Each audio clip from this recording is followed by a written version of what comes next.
Imagina um bairro histórico em decadência, um lugar bem localizado, mas sem grandes atrativos. Aliás, muito pelo contrário, sem atrativo nenhum. Um lugar que tu não recomendaria um amigo teu aí dar um passeio. Um lugar pobre, com as construções velhas caindo aos pedaços. Imaginou? Agora imagina esse bairro reformado, com parques, ciclovia, com bares, um novo comércio. Já pensou que bom? Parece bom, né? Mas não é tanto assim, porque isso é gentrificação. E hoje a gente vai falar porque a gentrificação não é tão boa assim.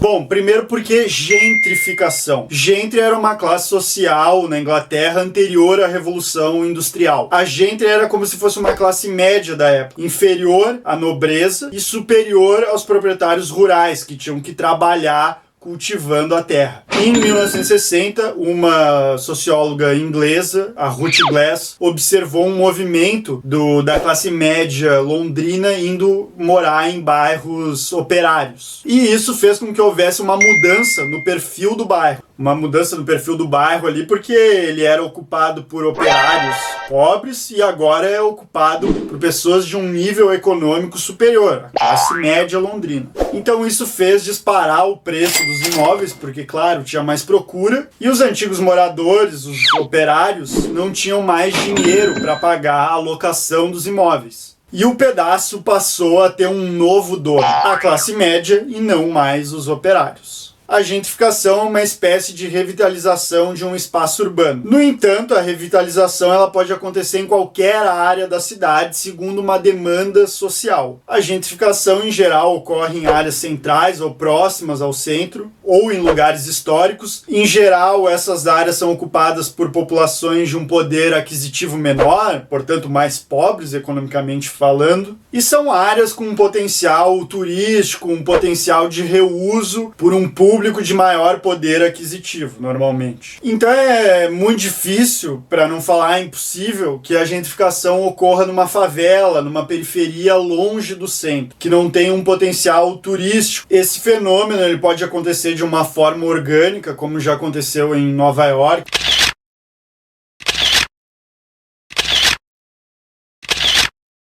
Quando artistas e músicos compram imóveis em bairros mais pobres para fazer estúdios, ateliês, porque o preço do aluguel é menor do que numa área central, e com o tempo aquele bairro ali vai se tornando um hype, assim, né? Vai ficando famoso e vai sendo o ponto de encontro de, sei lá, intelectuais, músicos da cena alternativa da cidade, e isso faz com que aumente o preço dos imóveis, dos aluguéis, etc. E aquela população de origem vai ter que sair dali. E pode acontecer com um objetivo já delineado pelos governantes e pelos agentes imobiliários da cidade. Por um lado, há quem defenda a gentrificação mencionando que os moradores do bairro gentrificado conseguiram permanecer no bairro e ainda ampliar sua renda devido a tal processo. Só que, em geral, essas pessoas que conseguiram aumentar a sua renda devido ao processo de gentrificação são os donos dos imóveis, e não os inquilinos daquele bairro lá. Por outro lado, há quem defenda que é um processo de especulação imobiliária, portanto é maléfico para a população local daquele bairro. Especulação imobiliária é a aquisição de imóveis para futuramente vendê-los ou alugá-los num preço superior, e acaba sendo nocivo ao bem-estar da população da cidade. A cidade passa a ser planejada de acordo com a vontade de interesses privados,